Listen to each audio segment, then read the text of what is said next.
नमस्ते नया भारत, कैसे आप लोग। तो आज मैं अपना 3 इयर्स का एक्सपीरियंस शेयर करने वाला हूँ आपके साथ। कैसा था यामा R15 के साथ। अगर आप भी यामा या फिर R15 या फिर कोई भी यामा से रिलेटेड बाइक या किसी भी कंपनी से बाइक लेना चाहते हो तो मैं आपको बता रहा हूँ, आप ये वीडियो को पूरा देखना। आपको बहुत सारी चीज़ें क्लियर करने वाला हूँ।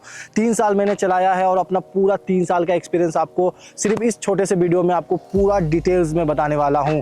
सबसे पहले बात करूँ यामा की, तो यामा जो R15 है मैंने लिया था तेजपुर के आदित्य यामा शोरूम से। वहाँ से मेरा बाइक का एक्सपीरियंस तो वन ऑफ द बेस्ट था। बट बात करूँ अगर सर्विसिंग का, तो वहाँ के मैकेनिक मुझे थोड़े से ठीक नहीं लगे, उसके वजह से मुझे थोड़ा सा इशू हुआ था। मैं बात करूँ अगर वहाँ के जो मैकेनिक है, लाइक मेरे जो सीन हुआ था, उन लोगों ने मुझे कुछ बोला था कि आपका ये ABS मोटर ख़राब हो चुका है, बट एक्चुअली में उसका वायर लूज था, वो ख़राब नहीं था। वो कह रहा था कि मुझे आप कुछ पैसा पे करो, मैं आपको दूसरे बाइक से खोल के, जो एक्सीडेंट बाइक है उससे खोल के आपके बाइक में लगा दूंगा। और उसने मुझसे 15,000 का, वो जो ABS मोटर आता है वो 15,000 का था, तो उसने मुझसे 10,000 डिमांड किया था। उस समय मेरे पास पैसा नहीं था, इसलिए मैंने उस चीज़ को चेंज बोला कि नहीं, मुझे नहीं कराना, मैं ऐसे ही चला लूँगा। वैसे भी पता है आपको, लेजेंड राइडर्स अब बिना ABS के ही चलाते, तो मैं भी उनमें से एक हूँ। तो मैंने बोला मैं बिना ABS के ही चला लूँगा। बाद में जब मुझे एक सर्विसिंग में जब मेरा कुछ पार्ट्स खुला तो मुझे पता चला कि उसका वायरिंग लूज था और मेरा प्रॉब्लम सॉल्व। अब मुझे बिना ABS चलाने की आदत हो गई, तो अभी मेरा बाइक का ABS ऑफ ही रहता है। मैं बिना ABS के ही चलाता हूँ क्योंकि वो मुझे ज़्यादा बेटर लगता है। एंड बात करूँ मैंने जो 3 साल में इसमें अपग्रेड किया है, तो सबसे पहले मैंने टायर अपग्रेड किया है, इसका इंडिकेटर अपग्रेड किया है।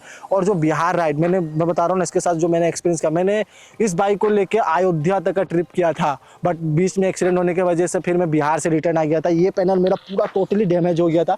रिसेंटली मैंने इसको ठीक करवाया, फुल वीडियो यूट्यूब में ऑलरेडी अपलोड हो चुका था, आप जाके चेक कर लेना। तो ये इंडिकेटर मैंने चेंज करवाया था। पार्ट सारे थोड़े, मतलब कुछ पार्ट जो ज़्यादा यूज़ होते हैं वो कॉस्टली है। लाइक इसका अगर हम बात करें कि ब्रेक शू का, तो ब्रेक शू समथिंग 1200 से 1500 रुपये का जाता है। एंड लेबर कॉस्ट सिर्फ इसका ऑयल चेंज करने का और वॉश करने का समथिंग चला जाता है 700 रुपये, 600-700 रुपये चला जाता है। पहले कम था थोड़ा सा, 500-550 रुपये था ऐसा कुछ, बट अभी थोड़ा सा कॉस्ट बढ़ गया है। बट फिर भी मैं बात करूँ अगर इस बाइक के हिसाब से, तो फिर भी वो ठीक है। बाकी क्योंकि और उसमें देखें दूसरे बाइक का कॉस्ट इससे भी ज़्यादा जाता है।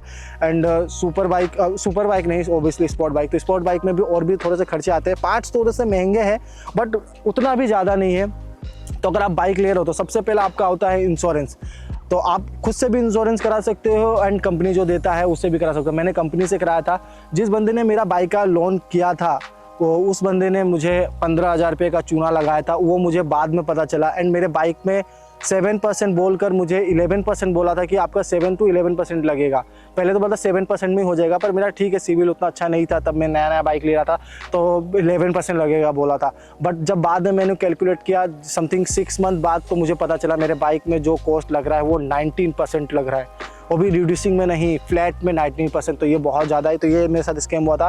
मैंने इसके लिए कंप्लेन किया LNT में एंड यामा में भी। पर जिस बंदे ने ये चीज़ इंश्योरेंस करवाया था मेरा, फाइनेंस करवाया था, उस बंदे ने उसके कुछ समय बाद ही सुसाइड कर लिया। आई डोंट नो उसका पर्सनल रीज़न था। तो उसके वजह से मुझे 19,000 rupees per year something 36,000 rupees मुझे एक्स्ट्रा पे करना पड़ा 3 साल के अंदर। एंड अब इसका EMI ख़त्म हो चुका है। अभी मैं फुल ओनर हूँ इस बाइक का। तो NOC वगैरह भी मैंने ले लिया है। इंश्योरेंस का वो तो अलग वीडियो होगी, ओबियसली बात है। एंड बाकी मैं इसमें बात करूँ, जो इसकी 155 सीसी की इंजन है, भाई मैं बता रहा हूँ, इतना स्मूथ, इतना रिलायबल मैंने इंजन कभी देखा ही नहीं। मैंने और भी बहुत सारे बाइक्स चलाए बट इसका इंजन भाई वन ऑफ द बेस्ट है। एंड मैं बात करूँ पहले गेयर पे ही 36-40 तक चली जाती है, एंड 46 तक चली जाती है, एंड 50-60 कुछ चला जाता है। तो गेयर के मामले में तो ऑब्वियसली आगे है। और वो 155 सीसी की है, तो ऑब्वियसली बात है उस हिसाब से बहुत ज़्यादा इसमें पावर है। NVVA जो टेक्नोलॉजी आता है उसकी वजह से इसका टॉप एंड भी जो है ना बहुत अच्छा निकल के आता है। एंड मैं बात करूँ इसके एग्जॉस्ट की, तो फिलहाल मैंने जो एग्जॉस्ट जो लगा हुआ है वो कंपनी फिटेड ही है। मैं वो छपलीगिरी नहीं करता हूँ। एंड प्लीज़ ये जो मैंने टी-शर्ट पहनी है यामा की, इसको ये देख के मत समझना कि यामा स्पॉन्सर्ड वीडियो है। ये एक्चुअली मैं एक इवेंट में गया था जिसमें मुझे प्राइज़ मिला था ये टी-शर्ट, तो मैंने सोचा यामा का वीडियो बना रहा तो क्यों ना यामा का टी-शर्ट ही यूज़ कर लूँ। बाकी इसमें मैंने एक्स्ट्रा कुशन लगाया, थोड़ा सा लॉन्ग राइड में मुझे दुखता था, तो मुझे पर्सनल इशू है तो उसकी वजह से मैंने इसको लगाया था, बट ये ठीक ठाक काम कर लेता है। एंड मैंने इसको समथिंग 45,000 किलोमीटर चला चुका हूँ, तो आप अंदाज़ा लगा दो कि मैंने इस बाइक को 3 साल, साढ़े 3 साल में इसको मैंने 46,000 किलोमीटर चला दिया। एंड अभी और भी बहुत सारे राइड है, धीरे धीरे मैंने कुछ कुछ कैमरे भी इकट्ठे किए, खरीदे, तो ऑब्वियसली बात है मुझे थोड़ा सा टाइम लग गया, बट अब रेगुलर वीडियोज़ मेरे आते रहेंगे। अगर आप लोग को मेरे वीडियोज़ पसंद है या फिर किसी भी प्रकार का डाउट है ना, किसी भी चीज़ को आपको जानना है बाइक से रिलेटेड, जरूरी नहीं कि यामा या किसी भी बाइक के बारे में आपको जानना, तो आप कमेंट, छोटा सा कमेंट डाल दो भाई, ये कर दो, या फिर डीएम कर दो, इंस्टाग्राम फॉलो कर लेना वहाँ पे, ठीक है, और वहाँ पे डीएम कर देना, मैं आपके सारे प्रॉब्लम के सोल्यूशन यूँ दे दूंगा। बाइक से मैं बहुत खुश हूँ, सर्विस सेंटर से मैं थोड़ा सा उतना ज़्यादा खुश नहीं हूँ, क्योंकि हमारे यहाँ के सर्विस सेंटर से थोड़ा सा मुझे कुछ खास सपोर्ट नहीं मिलता है। थैंक्स टू प्रकाश दा एंड जो मैनेजर है वहाँ के, मैं उनका नाम भूल गया, सॉरी, तो उन लोगों ने मुझे बहुत सपोर्ट किया है, राइड वगैरह में भी सपोर्ट करते हैं, बाकी सारे चीज़ों में भी कुछ प्रॉब्लम हो तो वो सॉर्ट आउट कर देते हैं। एंड इसी में अगर हेलमेट का मैं बात करूँ तो मैं इसको यूज़ करता है स्कोडा का हेलमेट, समथिंग 8,500 रुपये का आता है। एंड मैं बात करूँ अल्फन स्टार का ग्लव जो यूज़ करता हूँ, तो मैं आपको एक चीज़ रिकमेंड करूँगा, आप हमेशा इसके अंदर R3 का ऑयल डालो, ठीक है, जो मोबिल डालते हो ना इंजन में, वो 770 कुछ का कुछ आता है, थोड़ा सा पैसा ज़्यादा लगा दो, डबल लगता है, समथिंग 1,500 रुपये लगता है, बट आप उससे ज़्यादा बाइक चला सकते हो, इंजन रिलेबल हो जाता है।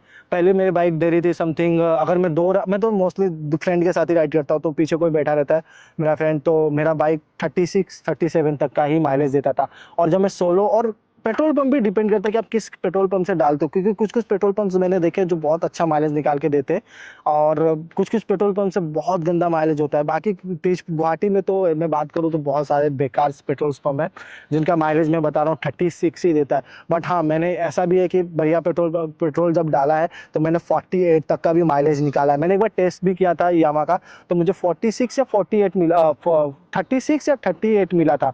और अभी मेरा एवरेज अगर मैं बात करूँ तो अभी समथिंग इसका एवरेज दे रहा है 39 का। तो भाई ये 35 टू 40 का ही रहता है, अगर लॉन्ग राइड करूँ और अच्छा पेट्रोल पंप डालूँ तो समथिंग 45 तक जाता है। मैंने 48 तक का निकाला है जो मेरा एक्सपीरियंस है। तो माइलेज के में अगर आप 35 टू 45 इन दोनों के बीच में ही समझ लो, तो अगर आपके लिए ये परफेक्ट है तो आप इसको अफोर्ड कर सकते हो, ऑब्वियसली बात है। एंड देखो, बाइक खरीदना कोई बड़ी बात नहीं है, आपको ईएमआई पे बहुत कम पेमेंट में भी आपको बाइक मिल जाएगी। बाइक उसको मेंटेन करना है।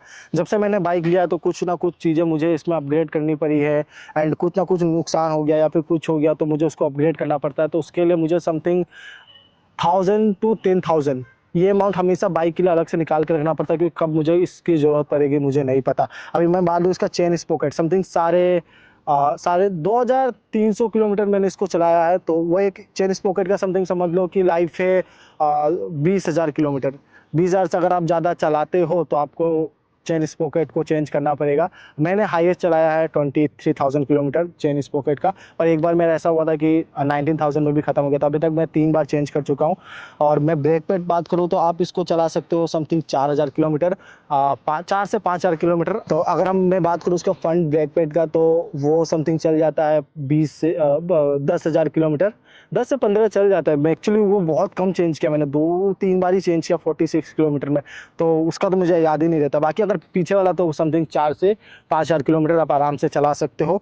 मोस्टली आपका हर 3 मंथ में जो आएगा, अगर आप एवरेज राइड करते हो, लाइक कि अगर आप समथिंग जो भी चलाते हो, तो हर 3 महीने में आप सर्विसिंग कर लिया करो, उससे आपकी बाइक की हेल्थ बहुत अच्छी मेंटेन रहेगी।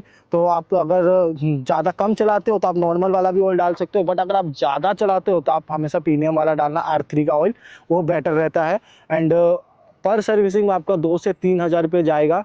एंड एक कार्बन आता है जो टैंक में डालते हैं, वो हमेशा डालना, वो बहुत ज़रूरी है, वो आपके इंजन को बहुत अच्छे से क्लीन कर देता है। तो मैं 110% बोलता हूँ कि उसको आप डालना। एंड और भी कुछ डाउट हो तो आप मेरे को पूछ सकते हैं, वीडियो बहुत ज़्यादा लंबी हो चुकी है, तो बाकी और कुछ डाउट हो तो आप मेरे को कमेंट कर देना या फिर डीएम कर देना इंस्टाग्राम में। मिलूंगा नेक्स्ट वीडियो में, तब तक के लिए टाटा बाय बाय, जय हिंद जय भारत।